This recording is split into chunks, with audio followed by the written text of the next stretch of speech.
partir desse momento você confere o que foi destaque nesta semana que passou no Jornal Breve.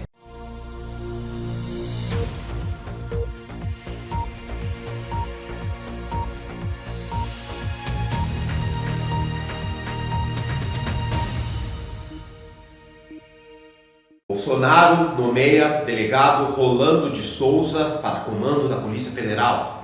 Posse ocorre 1 hora depois em cerimônia fechada.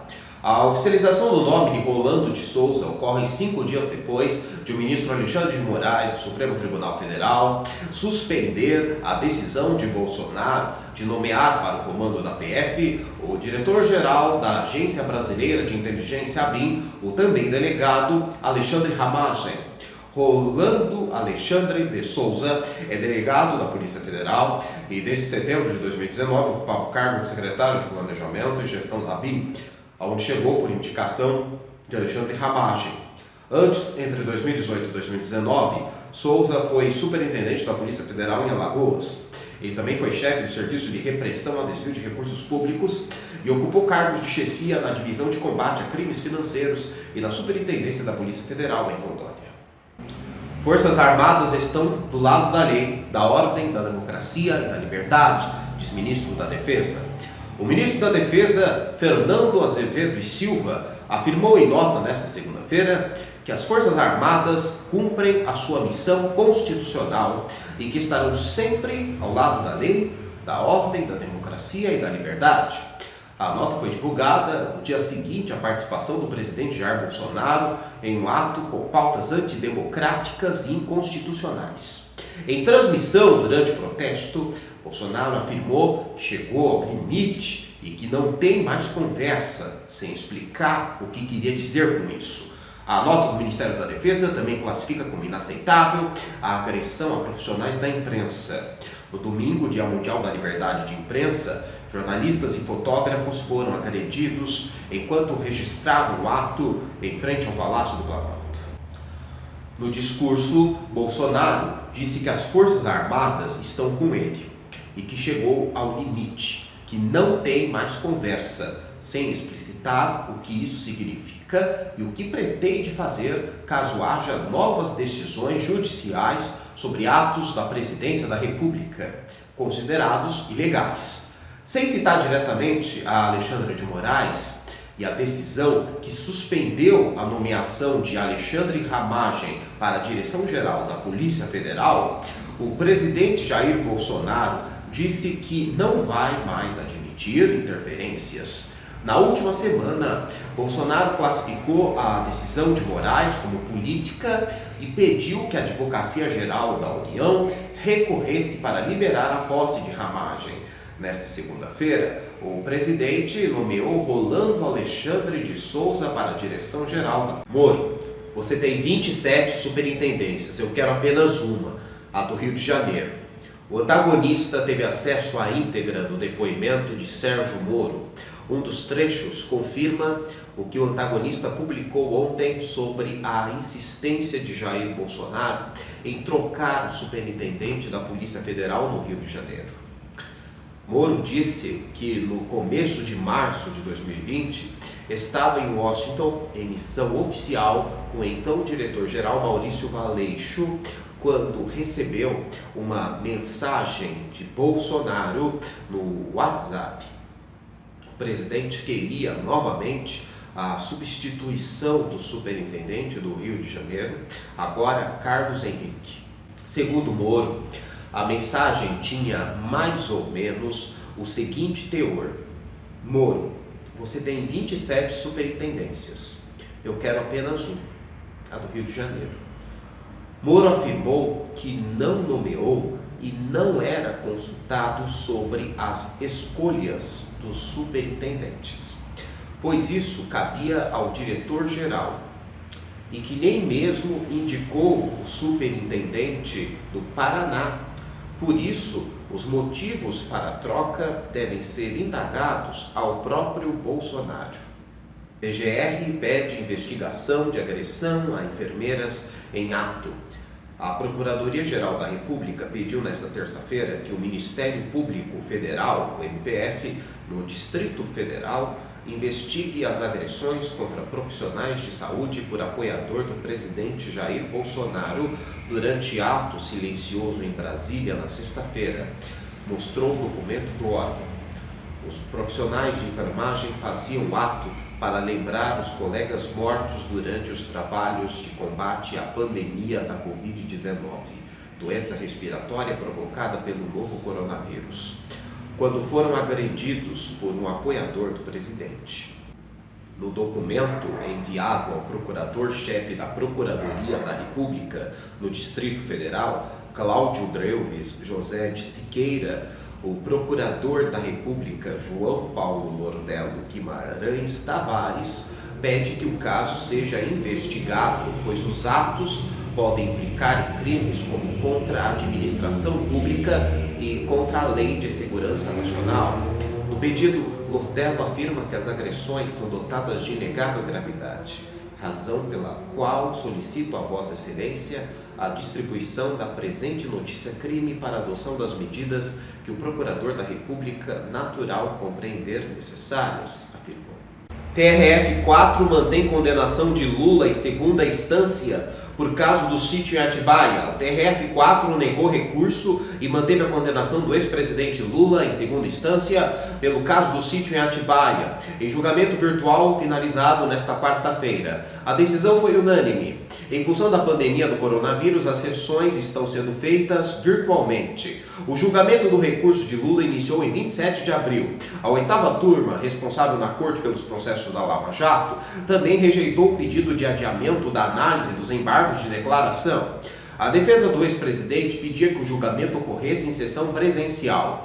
Lula foi condenado em novembro do ano passado a 17 anos, 1 mês e 10 dias pelos crimes de corrupção e lavagem de dinheiro, em julgamento na segunda instância, acusado de receber propina de construtoras que teriam reformado e decorado um sítio em Atibaia, interior paulista, em troca de benefícios em contratos com a Petrobras. O recurso protocolado pela defesa de Lula, chamado de embargos de declaração, solicitava a revisão de dúvidas, revisões ou contradições da sentença. O ex-presidente sustenta que é inocente. O julgamento foi virtual e não pôde ser acompanhado pela imprensa. O resultado da sessão foi publicado às 14h46. Até a tarde desta quarta, o acórdão com a íntegra dos votos ainda não havia sido publicado. Para o advogado Cristiano Zanin, que defende Lula, a manutenção da prisão é injusta e arbitrária. A defesa aguarda a publicação do órgão para definir possíveis recursos. Na primeira instância, o ex-presidente tinha sido condenado a 12 anos e 11 meses. Esse é o segundo processo a que Lula respondeu na Justiça Federal após investigações na Lava Jato. O primeiro foi o caso do triplex, pelo qual foi condenado e preso de abril de 2018 a novembro de 2019. Bolsonaro vai a pé com ministros e empresários ao STF e apela por redução de medidas restritivas. Em uma visita que não estava previamente agendada, Bolsonaro se reuniu com o presidente do Tribunal Dias Toffoli e fez um apelo para que as medidas restritivas nos estados, motivadas pela crise do coronavírus, sejam amenizadas. No encontro, Toffoli disse que a pandemia do coronavírus exigiu medidas restritivas como isolamento social recomendadas pelas autoridades de saúde, entre as quais a OMS. Toffoli também sugeriu que as ações sejam coordenadas entre União, Estados e municípios. O STF já decidiu que prefeitos e governadores têm autonomia para decidir quais medidas adotar no enfrentamento da epidemia. Durante o encontro com Toffoli, Bolsonaro fez uma transmissão ao vivo em uma rede social. Em um breve discurso na reunião, o presidente disse que a crise provocada pelo coronavírus levou aflições a empresários em razão do desemprego e da economia não mais funcionar. Ainda no discurso, Bolsonaro disse que o efeito colateral do combate ao coronavírus não pode ser mais danoso do que a própria doença. O presidente tem comparado o Brasil a um paciente com duas doenças que, na opinião dele, são na saúde e na economia. Segundo o presidente, os empresários querem que o STF ouça deles o que está acontecendo. Bolsonaro disse também que o grupo de empresários, levado por ele ao Supremo, está preocupado com o eventual colapso da economia. Celso de Mello abre prazo para a PGR opinar em pedidos da AGU sobre vídeos de reunião com Moro. O ministro Celso de Mello, do Supremo Tribunal Federal, pediu que a Procuradoria-Geral da República se manifeste sobre os pedidos da Advocacia-Geral da União relacionados ao vídeo de uma reunião entre ministros e o presidente Jair Bolsonaro em 22 de abril. O encontro foi citado no depoimento do ex-ministro da Justiça e Segurança Pública, Sérgio Moro, como suposta prova da suposta interferência do presidente Jair Bolsonaro na Polícia Federal. O inquérito é comandado pela PF, com autorização do Supremo. A PGR terá 24 horas para se manifestar sobre os questionamentos, se quiser. Após receber a ordem de entregar o registro da reunião, a AGU já pediu para Celso de Mello reconsiderar a decisão para ser autorizada a entregar só o trecho relacionado a Sérgio Moro, para saber quais autoridades terão acesso aos registros. Na reunião, além de Bolsonaro e Moro, havia diversos outros ministros do governo federal e o vice-presidente Hamilton Mourão. Celso de Mello autorizou a Polícia Federal a obter os registros audiovisuais do encontro na última terça-feira. Segundo Moro, nessa reunião, Bolsonaro cobrou a substituição do superintendente da PF do Rio de Janeiro e do então diretor-geral da Polícia Federal, Maurício Valeixo, além de relatórios de inteligência e informações da PF. Na mesma reunião, o presidente disse que, se não pudesse trocar o superintendente da PF do Rio de Janeiro, poderia então trocar o diretor-geral e o próprio ministro da Justiça. Essas reuniões eram gravadas e tinham participação de todos os ministros e servidores da assessoria do Planalto. Trump nega suposto complô na Venezuela. Se eu quisesse, não faria em segredo. O presidente dos Estados Unidos, Donald Trump, reiterou nesta sexta-feira que a Casa Branca não participou de uma suposta conspiração na Venezuela para derrubar o presidente Nicolás Maduro e afirmou que, se ordenasse uma operação, um exército iria invadir o país sul-americano. Maduro, cuja saída do cargo é defendida pelos Estados Unidos há mais de um ano por considerar sua eleição fraudulenta, denunciou que o governo Trump estava por trás de uma suposta operação marítima levada adiante entre 13 e 4 de maio por mercenários que planejavam tirá-lo do poder. O regime de Maduro afirmou que a conspiração foi financiada pelo líder da oposição apoiado por Washington, Juan Guaidó, e que 2 ex-soldados das forças especiais dos Estados Unidos estavam entre os 20 detidos. Outros 8 suspeitos foram mortos, segundo Caracas. Maduro afirmou que os dois americanos, identificados como Luke Alexander Deman, de 34 anos, e Irene Berry, de 41, confessaram sua culpa. Em entrevista à Fox News, Trump disse não saber nada a respeito e qualificou os supostos invasores como um grupo desonesto. Na quinta-feira, o chefe da diplomacia americana, Mike Pompeo, pediu a Maduro que deixasse o poder para permitir a restauração da democracia na Venezuela. Lembrando também que o presidente venezuelano foi acusado de narcoterrorismo dos Estados Unidos. O Departamento de Estado oferece desde o final de março uma recompensa de até 15 milhões de dólares por informações que permitam deter Maduro, acusado pela Justiça dos Estados Unidos de usar a cocaína como uma arma contra este país nas 2 últimas décadas. Secretários veem novo ministro da Saúde perdido. O oncologista Nelson Taix, que assumiu o Ministério da Saúde, ainda não mostrou a que veio. A avaliação é de secretários estaduais, parlamentares e autoridades do Sistema Único de Saúde que participaram de reuniões e videoconferências com o ministro nos últimos dias. Segundo os relatos, a impressão é de falta de conhecimento da gestão pública e uma atuação tutelada por militares e pelo Palácio do Planalto. Sempre ao lado do general Eduardo Pazuello, número 2 no Ministério, TAIC sai pela tangente quando confrontado por assuntos mais espinhosos, como o fim da quarentena e compra de respiradores. As posições firmes de seu antecessor, Luiz Henrique Mandetta, muitas vezes contrariando o presidente Jair Bolsonaro, foram apontados como motivo para sua demissão do cargo.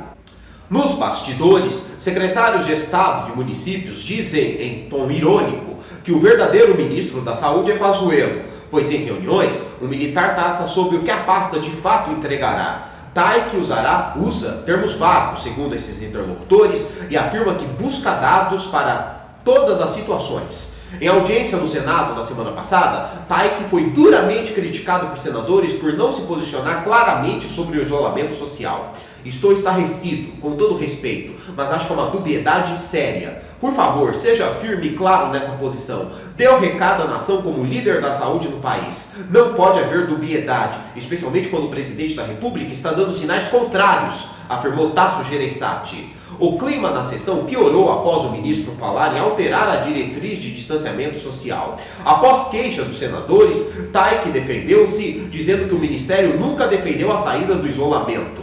A pasta dá apenas diretrizes para que gestores do SUS decidam sobre medidas restritivas. O governo de São Paulo prorroga quarentena até 31 de maio.